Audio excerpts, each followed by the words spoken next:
Hello and welcome to another episode from the Real Talk and Revenue podcast. We have myself, Francesca, the accountant, and we have Jordan, the therapist, and we bring real powerful conversations around building revenue, building confidence, how the mindset works, all different discussions around to help others in business and in their personal life. So listen in, tune in, let us know what you think, ask questions along the way and we'll be sure to answer them. Enjoy. Christmas. I love it. I'm like... Yeah, it's lovely. By the time this goes out, it'll be like 3 days. Oh, really? I've timed it right with my jumper. You have? It's brilliant. And I didn't even think, I could have put one on as well. I know. But that's good. So Christmas special. Yeah. And... Christmas is hard. I was thinking about this earlier. You know when you're in business?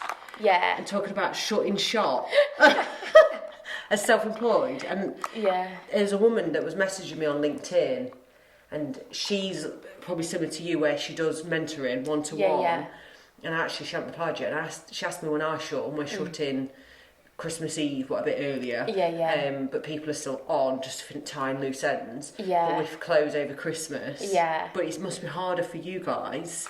Yeah, historically it has been because of knowing when to take a break, but also people sometimes need support over that period, especially in therapy. Even more it's a really difficult time of year.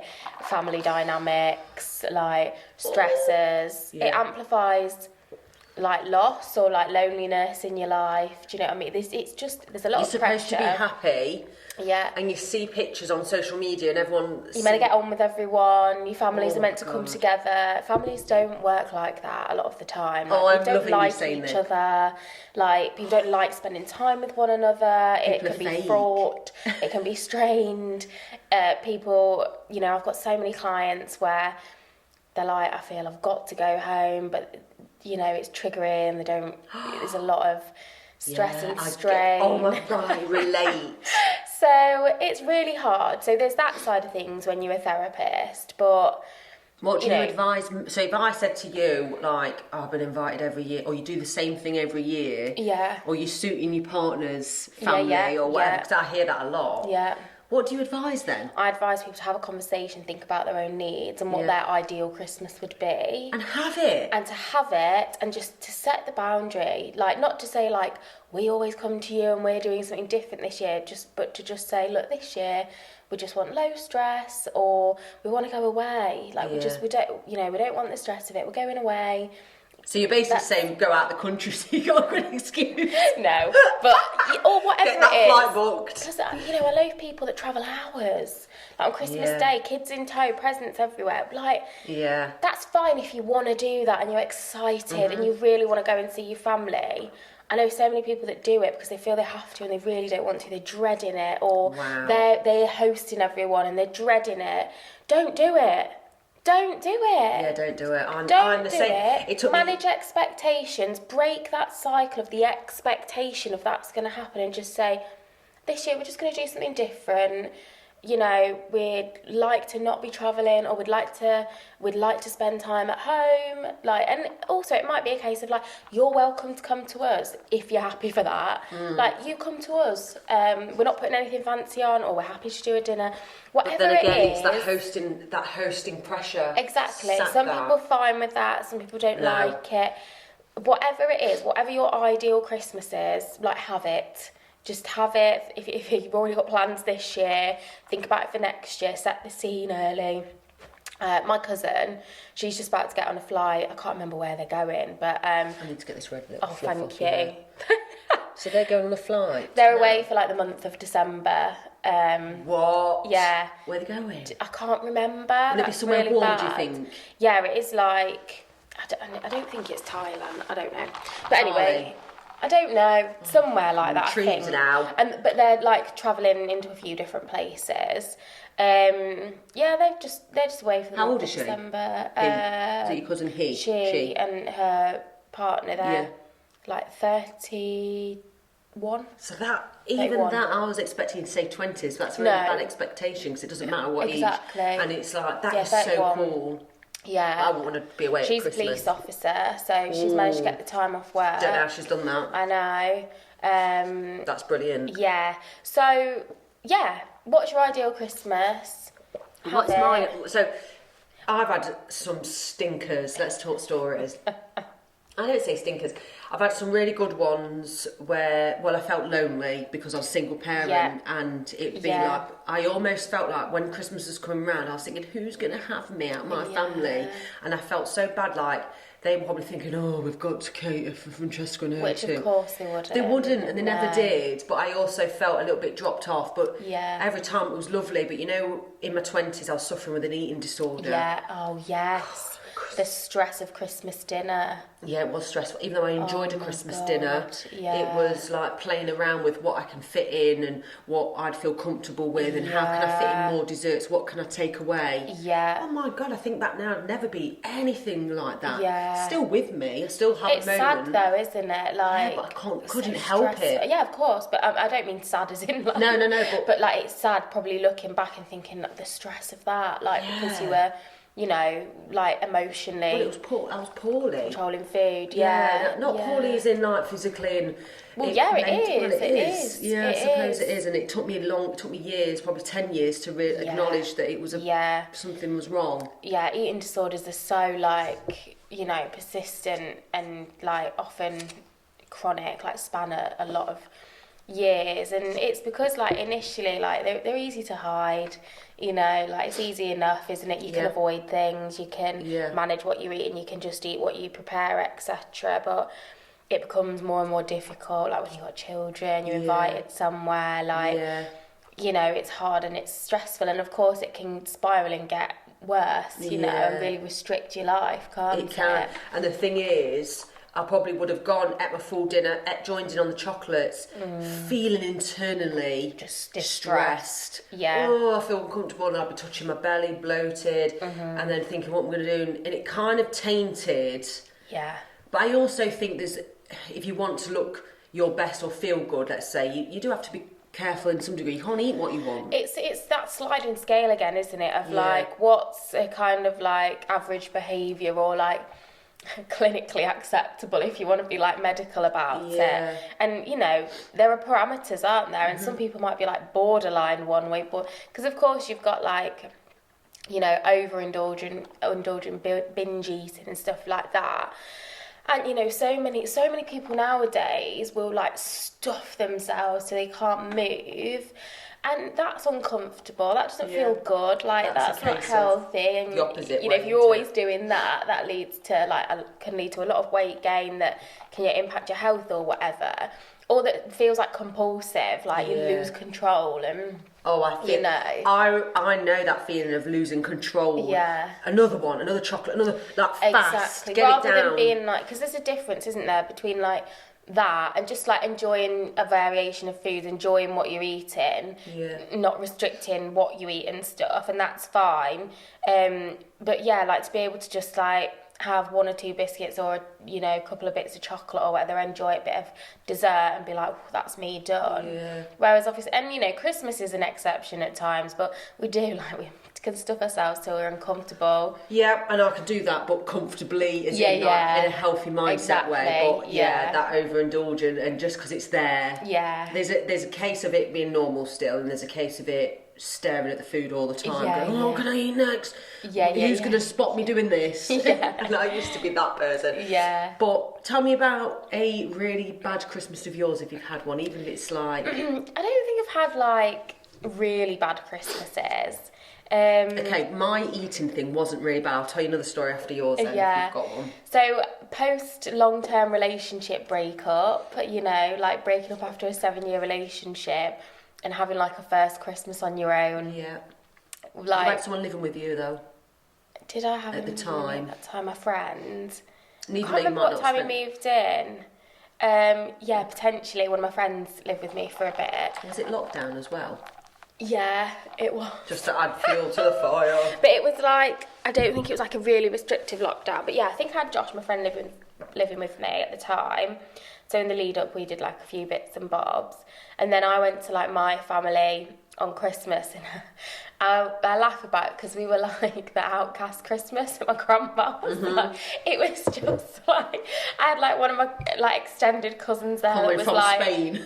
that can I come to your grandma's Christmas? And we were like, someone yeah, down the street. of course you can.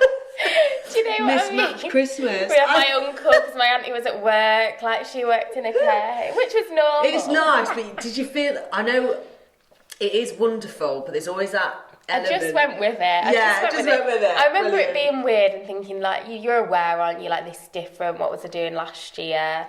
But it didn't feel wrong. There wasn't like regret of like, oh, I should have stayed with that person. There was none of that. It was just like, and I kind of like went into it with managing my expectations. I was like, I'm going to put any pressure on it. It's just a day, like I'll go and see my grandparents, like that to me is like going home, it's cosy anyway. I'll enjoy a dinner, like, you know, that's something to look forward to. And I'll stay off social media, and I did, like I just didn't look. I love social media. Yeah, and that's fine, isn't it? Yeah, But of course I it knew for is. me, like I just thought, it's not going to do me any good. Scrolling through feeds of like people, Yeah, I get that. you know, You did the together right or thing. family. So I just thought, Why would you? no, I'll have a day without it. I'll let myself have a little look around that, and that'll be that. It's so true, and Yeah. people can judge, you're on social media on Christmas Day, you're not enjoying your present. Sure. But I get yeah. that why people say that. I just don't get how Yeah. the reason why they say it is a bit like. But I also think hats off to you, because if someone said to me, "Don't be on social media for Christmas Day," I'd be like, Yeah. So maybe I've got the problem. But also, like, you're in a better place as well, and it's like, it's just part of what you do, part of your routine, you know, building, like, a bit of a, like, more of a personal brand, bit of influencing and whatnot. Yeah, so it's a bit of different. storytelling. And... What I will say, though, is, like, I remember a childhood Christmas, and obviously, as I was saying, like, not everybody's family is the same. Like, my family setup's different, isn't it? I was raised by my grandparents, close to my cousins, my aunt and uncle and whatnot. And so usually I'd spend Christmas with my grandparents, like my cousins, my aunt and uncle, like it'd be lovely, whatever. This one Christmas, my grandparents decided to go on a cruise, right? How old was you then?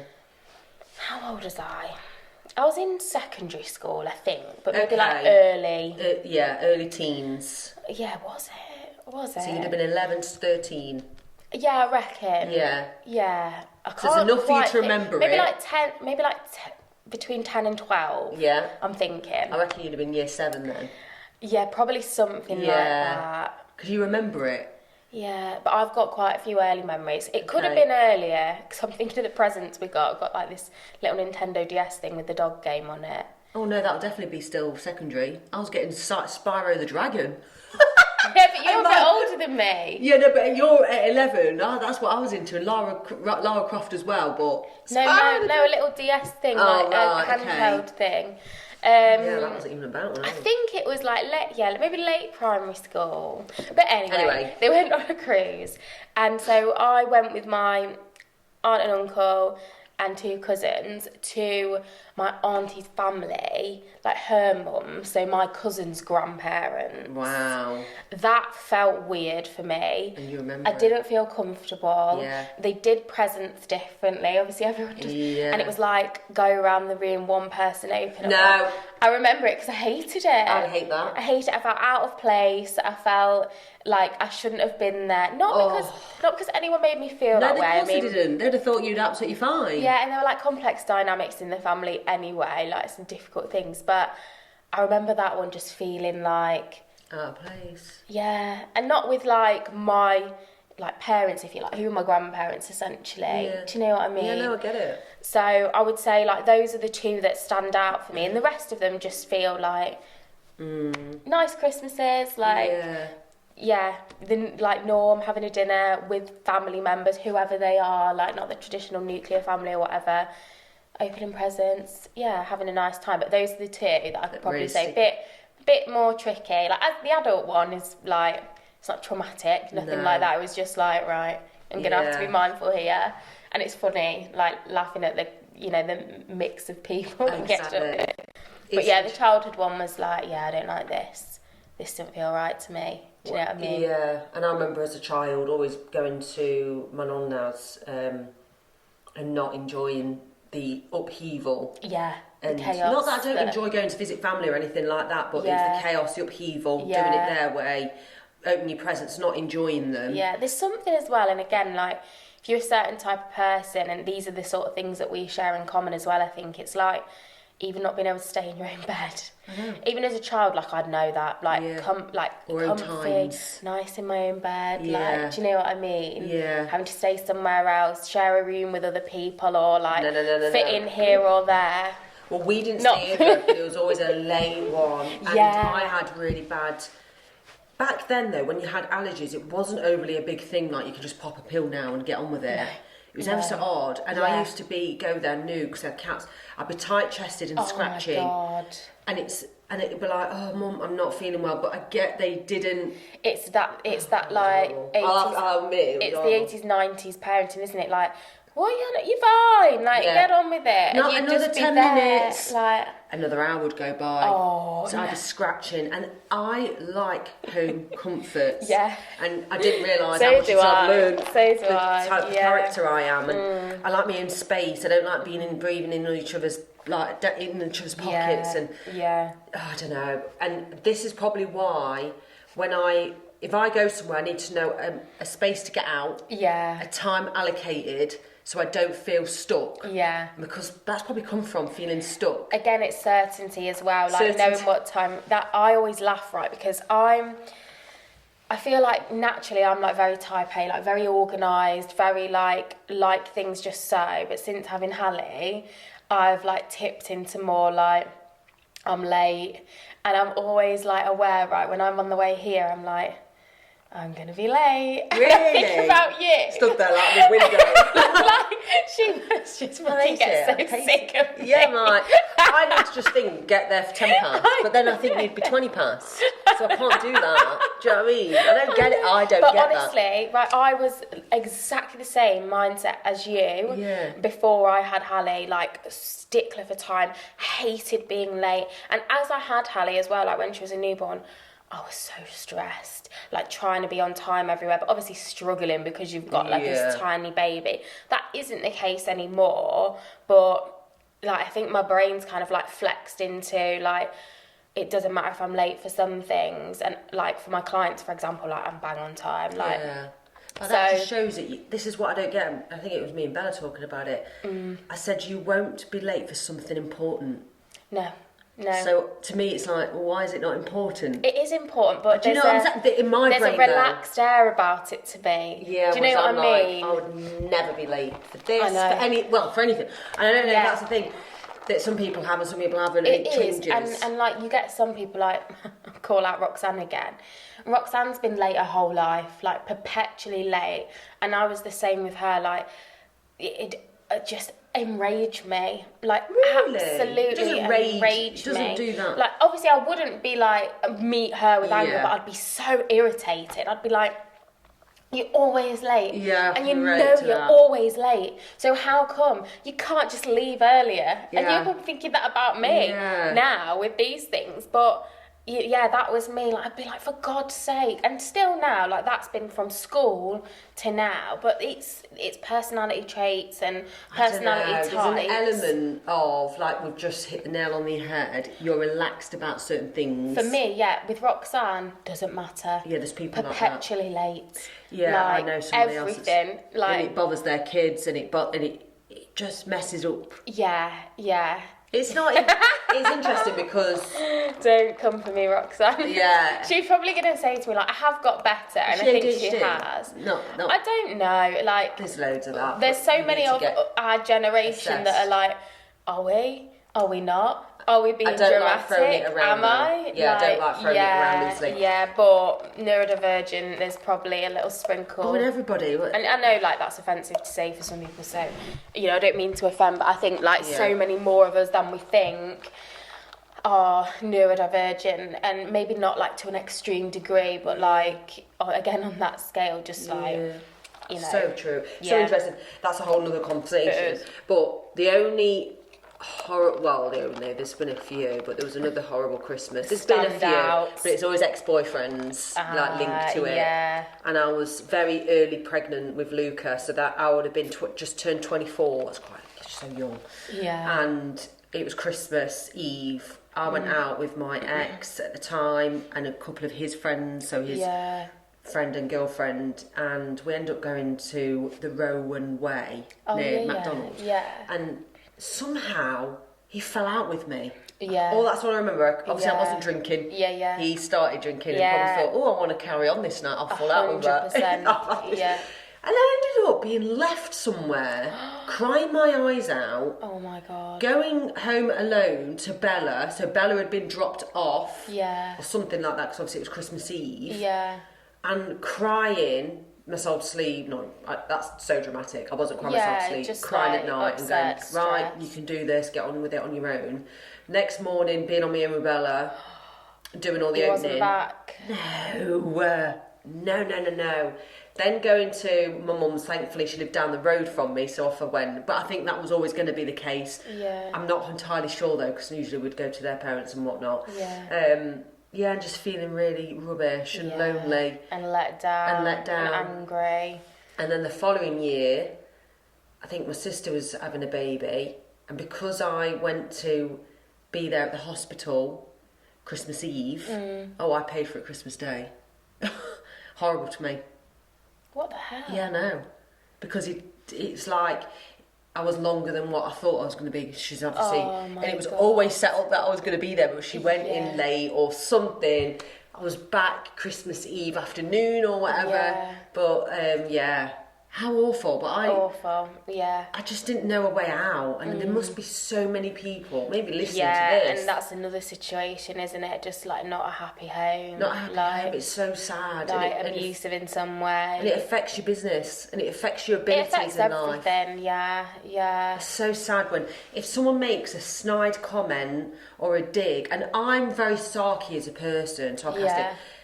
So I have to be borderline careful that I don't say something and it's an insecurity of mine. Yeah. Does that make sense? Yeah, but I don't mean harm. No. But then it can be harmful without me realising. Yeah, 100%. You've got to be careful that you're not being passive aggressive, basically. Yes. Yeah. And I'm learning that through the years. But I also know if I can acknowledge it, it shows I'm coming from a good place, obviously. But I know there's people that are passive aggressive and want to be. And sometimes it's like that sort of thing. It's like a bit to like control and manipulate and make someone feel bad about themselves. Like, and the audacity of it as well. Yeah. You know, the hypocrisy. And there's another conversation I had, and I can't remember who and when, quite a while ago I think, about people pleasing and how... And they feel happiest as long as they're all liked and all they come across really well. Yeah. And I was like, how exhausting is that? Yeah. God, as long as you're liked. Yeah. No opinion then. Because I've learned to own a business, to develop in life, you're going to lose people. You can't not. 100%. I was having this conversation with one of my clients the other day, actually. And how... sometimes when you start to like show up as like who you actually are and you know set boundaries and when we talk about setting boundaries, I say this all the time, like having your own Christmas, looking after your own needs, what you actually want and enjoy out of life, people will fall away because some friendships or relationships rely on you submitting, being the one to like accommodate, always try, give in, go along with their plans, people please, or you know they're happy to receive support but it's not reciprocated, like whatever it is. So you have to be prepared to, you know, lose some people along the way. You want to. Yeah. It's good. It's seasons and reasons, I always say that. I love this, say it! Yeah, it's one of my favourites. Is it your season? And is it a good reason? Come up with a new song. Edit. Delete. That's a reel, that is. Crawl round here. You wish. Bella's going to put that into a reel. I'm not bothered. That is so interesting because I sat there and I feel sorry for people that feel like that, and I did once upon a time. Yeah, oh and my you God, can I was so relate bothered to about it. being liked and helping people and making sure they were okay when I wasn't. Yeah, that was a big thing. In fact, I went all in even more when Yeah. I'm not okay. But that's the problem when like your internal world and your emotional regulation relies on everybody else being okay with you. It's chaotic and it's really unstable, and you're not in charge then of like your own emotions. Whereas actually, when you regulate yourself and just accept like people will be okay with me or they won't, and if they're not, then they're not for me because they clearly don't care about how I feel and my needs. Exactly. Then you can maintain a steady state internally, and it's not as like dysregulating and up and down, like your moods aren't all over the place, you're not as anxious. And yeah, so it's trying to learn to flip that on its head and not be so fearful of like not being liked or do you know what I mean? Because it's usually by the wrong people anyway. So And what about present buying? The amount of conversations I've had where they're like, oh, they always get me something. I'm like, well, don't get them this year. They won't buy you something next year. Good. Yeah. Because you don't need to. It can have get a conversation. just absolutely ridiculous. It can. Can't it? Really have a conversation. over the top. People avoid it. Go, oh, I may as well. And you know, it should be. I'm having the best Christmases because I'm decided. I'm not saying they're perfect, and sometimes I can wake up in the morning and think, Can't bother with this today. yeah, because it's pressure to be a good day. Yeah. But the present buying and whatever. And I remember saying to my sisters years ago, let's say, I thought they're going to judge me, they're going to think tight arse, Yeah. blah, blah, blah. We're fine. Obviously, I Yeah. made a few jokes. Yeah. But I think it's helped them because, Yeah. well, we've had conversations Yeah, since like and it can we has. just not bother? Yeah, we'll just get birthday presents. Yeah, that's it. Even with Hallie this year, I think we've got Hallie 2 presents. Because she won't remember anyway. And it's not just that, it's that everybody else has bought so much for her. Oh, really? That it's like, what can you possibly... Do you know what I mean? So I was like to George, like, what? For the sake of it. Yeah, I said to him, like, I don't want to just buy things for the sake of it. Like, So she's got 50 to open on the morning. that's like, and it's too too much. much. It doesn't matter like age, like it's overwhelming. And like I say, like she's got some lovely presents from other people. There's nothing she wants or needs that we could buy. So It's just giving her we've that just got a feeling couple of little bits. what Christmas you know? is about. Yeah. But I think once she gets older, let's say 5 plus, Yeah. you will then Yeah, and also they know what they want then, don't they? Yeah. They can say like, I want this from Santa or whatever. Now she's like, Santa's bringing me presents, but she doesn't quite understand. But yeah, How old is she now? She can be 2. she's 2 in March. Yeah, not long. Yeah, So she's still. I remember doing the same with mine. They don't even know. I know. Well, Hallie They do knows know. like she's on it, but You know what I'm saying? Yeah, they but don't it's know what not- the value of things. and they don't know what they really want or Yeah. sort of thing. So, but yeah, we were talking about. I was like, there's a couple of bits that we both wanted to sort of get her that she'd like and enjoy. But apart from that, I said she can have so much to open. Like my auntie's bought her a full corner kitchen to go in our kitchen with all the stuff in. Like that's a big present. And like, will you have that for the morning? yeah. Oh, that's so kind. We'll have to move it from the garage into the house, obviously, when Yeah. all that stuff. Yeah. You got your tree up? Yeah. Yeah. We've Exciting. kind of gradually put bits up over the last week. But yeah, so it's It's just a lot, isn't it, all the time? it is a lot. And again, the present buying, where does it end? Like it gets over the top. So it is sometimes about just having conversations with people and being like, Not doing it. What about you and George? Do you buy for each other? we are, but we've had years where we've been like, let's just leave it or keep it like very, basic socks and pajamas sort of thing. Like, but yeah, we've done a bit this year, and George's birthday's on Christmas Eve, so I know. One. Yeah. Oh, me and Steve go a bit out on each other Yeah, still. and I think also it depends on where you're at, because again, like, you feel bad, don't you? Like, when you're financially not in a great place, or, there are other priorities, or you're trying to pay down debt, or, if you're going to have to get it all on a credit card, like, don't bother. it. Like, don't bother. Don't do it. Yeah. It's too much, isn't it? Yeah, don't get in debt for Christmas. But then... No, but so many people do. They do, and they don't... Especially people with children, and they feel bad, but Yeah, it's hard, isn't Listen it? to my money management podcast if you want help with sorting money. I can help anyone sort their money out, but they've got to put the work in. Yeah, absolutely. I'm a big believer in that, only because I've done all of it, as in the hard single parent absolutely. benefits. We'll leave it there. Have a wonderful Christmas, everybody. We love you. Yeah. And next week, and next year. Yeah. But next week it will be nearly New Year. Yeah. And and then we'll be talking about 2026. That's sickening. Yeah. Thanks, guys. Bye. Bye.